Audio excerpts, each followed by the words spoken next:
Hello everyone, we're happy to bring you a new recap video. Don't forget to leave a like and subscribe. The story starts off showing a gamer playing an erotica game. While playing, he fast forward and woke up in the game, but as the most simplistic character, Lucius, having already played the game, he knows all of Lucius' traits. So he knew that in the game he gets conned by a sexy maid and also loses his crush to someone else. He might also lose all of his money to a peasant who may end up killing him. Lucius' status window lists him as a level 36 feudal lord and a chief priest, with a strength of 89, which is 18 times as strong as any ordinary person. With his high position plus strength, Lucius thought being this character may not be as bad as he thought after all. He needs to do this act as himself in the real world so he doesn't get treated like an idiot. Standing in front of him was a hot maid, but having played the game before, he knows that she's only going to swindle him. So he improvised a plan and told her to go get Robin, one of his helpers. He then came in and gave him a full report on the maid, whose name is Era.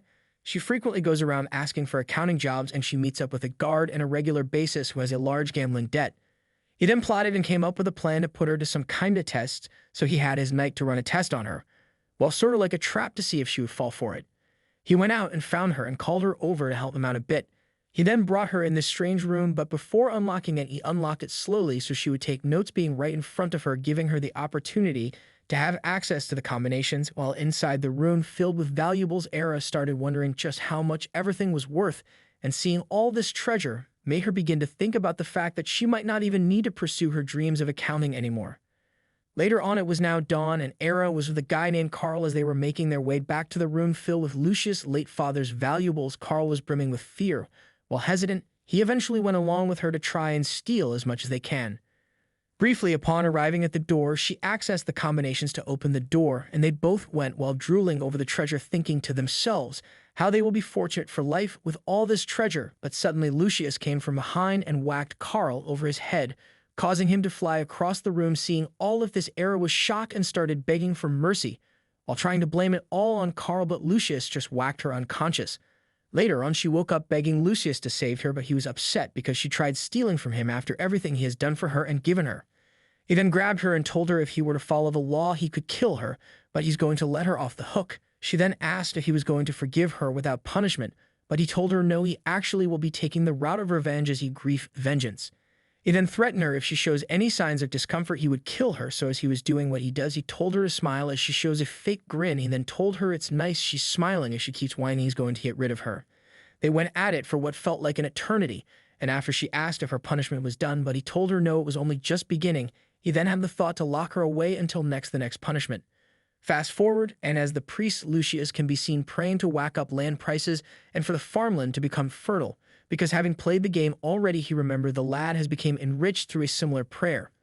Although he had stopped the incident with Era, makes him remember when he was on the verge of bankruptcy, and remembers that in the game Lucius only received half the land taxes from the peasants, but they also did not pay their taxes that year, claiming the land was not fertile all season.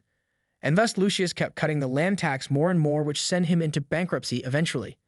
Lucius stated to remember in the game they were laughing at him and calling him a pushover, so Lucius thought there had been some kind of misunderstanding. After a hole, the peasant farmer can be seen making his way towards Lucius' quarters. Upon seeing this, he thought they were there to pay their taxes, so he went down to check it out. While seeing the first glimpse of him, he realized he has a round belly, so he must be eating good, and also that he has 3 slaves for someone who's always complaining about an infertile land each year. As his status window is shown, it can be seen his name is Balfa, and he is a level 10 peasant, and his special traits are being obese and familiar with tax evasion to maximize his own personal gains. Balfa then told Lucius that he will try working harder the next year, but Lucius smiled and demanded to be taken to the lands that Balfa borrowed from him. Balfa was hesitant, asking what's the matter and why he needed to see the lands, but Lucius told Robin to fetch the horses and demanded to be taken to the land immediately.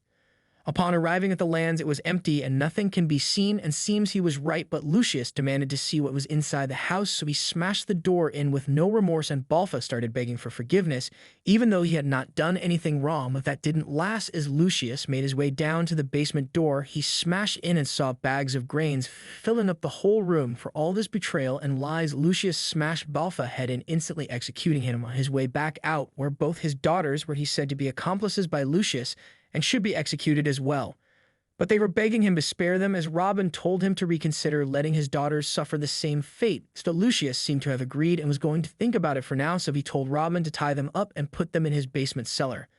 The following morning, the results after Balfa execution was clear as the peasants were producing 10 times more grains as they were the previous days.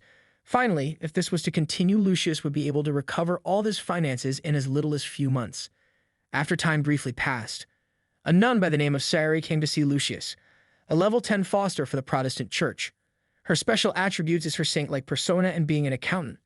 Lucius told her he felt bad after hearing the feudal lord smothered her and made an advances towards her.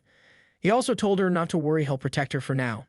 He then came up with the idea and told her she can work for him from now on, and she thanked him repeatedly, which he quickly interrupted, telling her she only can stay under one condition, as she calls him Lucius when they are alone. So she agreed by replying, "Yes, Lucius." Siri had heard about all the events taking place at Lucius' place and begged him earnestly to save Era and the daughters, so in light of her request, he decided to spare the lives of the peasants' daughters, so he will be auctioning them off as slaves. As he went in the basement, he saw Era and realized she has gone a bit crazy.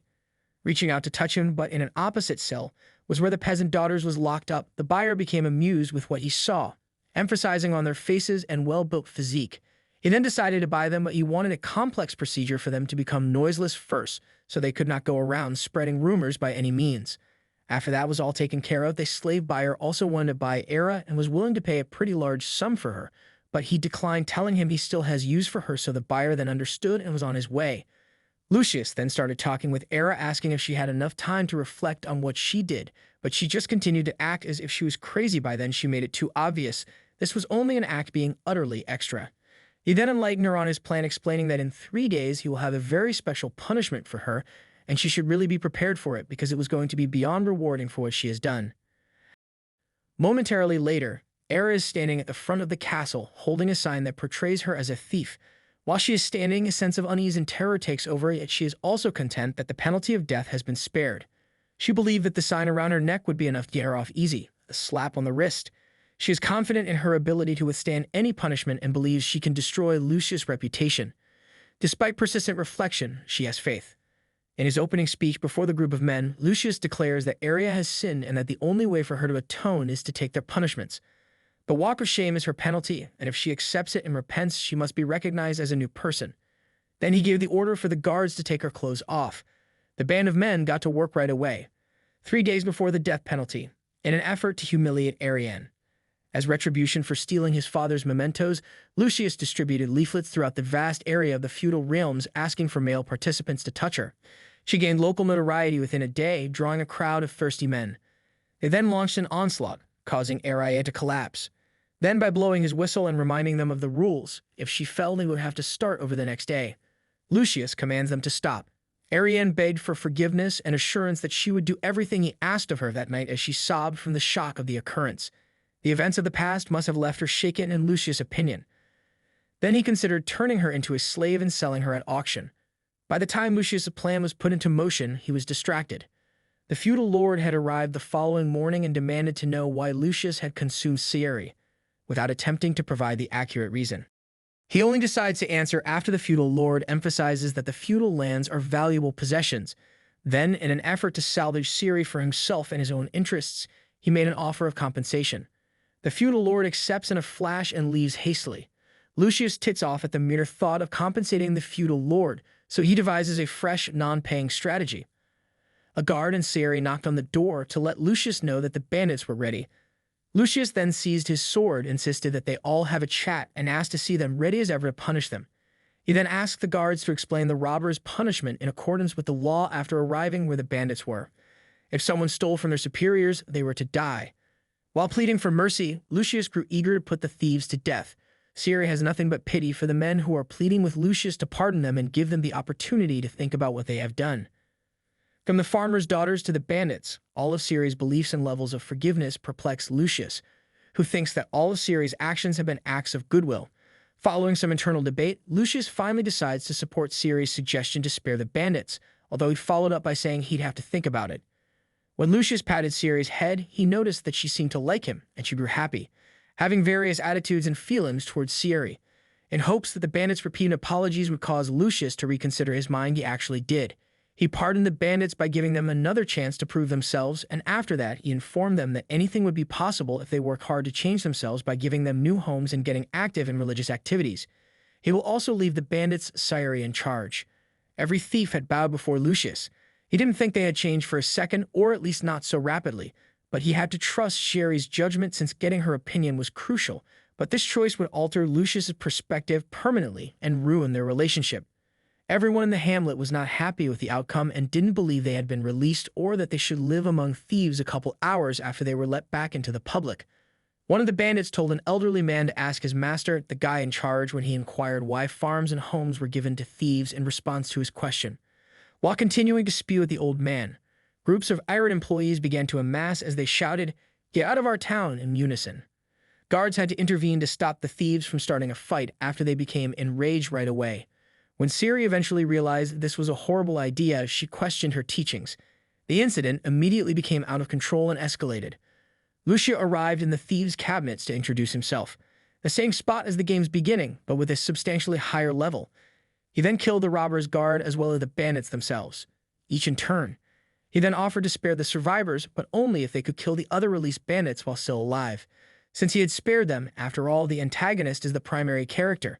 They had all come to an understanding. That's all for now. Please like and subscribe.